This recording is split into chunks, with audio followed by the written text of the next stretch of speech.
Okay, hello everybody. Today we're here in Microsoft Flight Simulator 2020 in JustFlight's Piper Warrior 2.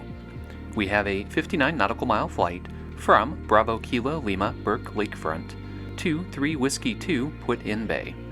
Both of those are freeware airports available on flightsim.to. I'll put the link in the video description so that you too can have them, and they look fantastic. We're doing a VFR flight, departing from a Delta, flying underneath the Cleveland Bravo, and landing at an untowered field that's on an island resort. Should be an awesome flight. So let's hop into the pilot seat and get started. Burke Lakefront is a really cool airport with the Cleveland skyline right behind it along the coast, and the author did a fantastic job. Before we get started, you'll notice that I've got my cameras working again. So JustFlight, when they originally released the Piper Arrow, did so without any of the checklists, so I learned how to make checklists on my own, and that also involved learning how to make the cameras. By the time they got to the Warrior, they had checklists included, but their checklists still don't have the camera views. And it's very easy. It's the force camera command, if you have ever tinkered around in the checklists, and you just call the camera by name. The camera names are found in the camera file, and you can make your own names and camera views if you know how to edit the camera file. So I've set all that up here, and now it'll pan and zoom as we go to the different checklist items. For the flight, we're departing from Burke Lakefront, which is a Class Delta nestled under the Cleveland Bravo. Those Bravo shelves start at 4,000, 3,000, and 1,900 as you get closer to Cleveland. We'll be following the coastline, so we'll be getting closer to Cleveland, which means we'll have to mine those shelves and stay under those altitudes until we're clear of the Bravo. Once we do, we're going to look for Cedar Point, which juts off from the coastline, and follow it along a 330 heading, and that should point us directly at Put-in Bay, 3 Whiskey 2. Put-in Bay is a really interesting place. It's an island resort. It's got a big monument. You can see that it's called out on the VFR sectional, so we're going to do a bit of a flyabout to have a look at the monument and what's on the resort, and then come into land at our untowered field of 3 Whiskey 2. Put-in Bay played a key part in the Battle of Lake Erie in the War of 1812, and the monument is Perry's Victory and International Peace Memorial. So really interesting, and I found that I had to read up about the War of 1812. It's been a while since I was in school. Lakefront ground, Warrior 359 Golf Charlie, TNG Flying Club with information Juliet, taxi for west departure. Taxi and hold short, runway 24 left via Golf Echo, Warrior 359 Golf Charlie. I am always thoroughly impressed with the quality of the freeware that authors put into their airports and then share with us. So as you look at Lakefront here, look at all the custom buildings. And as we taxi down, you'll see Signature. It's got the logos right on the building. It looks fantastic. So hats off to the author. I know this was a lot of work, and I'm really appreciative of everybody who shares their hard work with us so that we can enjoy it. There's Signature flight support off of our right wing.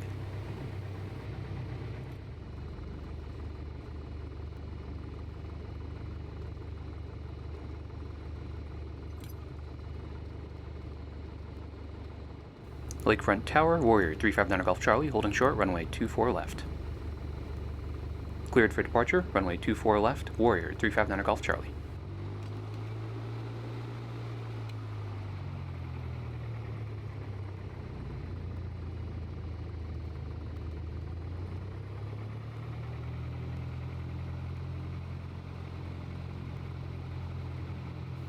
I think I like flying the Warrior because I get to use Warrior 359 Golf Charlie and it sounds cool.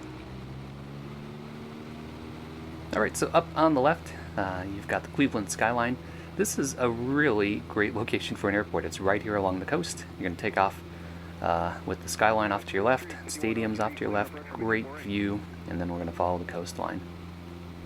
The photogrammetry is terrific in this area, so we should have a lot of eye candy.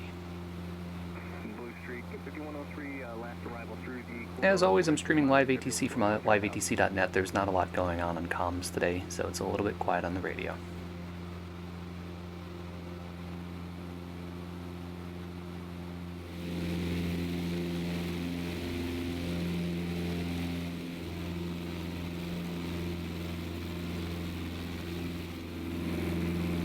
we're going to jog over here and follow the coastline. We'll continue climbing. As we go further west, we'll pass under each consecutive shelf, and that'll give us more breathing room from the Bravo. On track, let's sit back and enjoy that awesome flight simulator scenery.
Alright, that was a fun, easy flight. You can follow the coastline and make your way right to Put-in-Bay Island. The actual airport, at least in the simulator, is quite a challenge to land at because you've got trees that you have to drop very quickly over and come down to the runway. I came in hot, as I usually do, so floated quite a bit before touching down. So hats off to both authors for these airports and also the additional freeware of the monument. Be sure to check those out in the video details and try this flight out for yourself. So if you enjoy content like this, be sure to leave a comment, click that like button, and don't forget to subscribe. Thanks, as always, for flying along with me, and stay tuned for further flight adventures.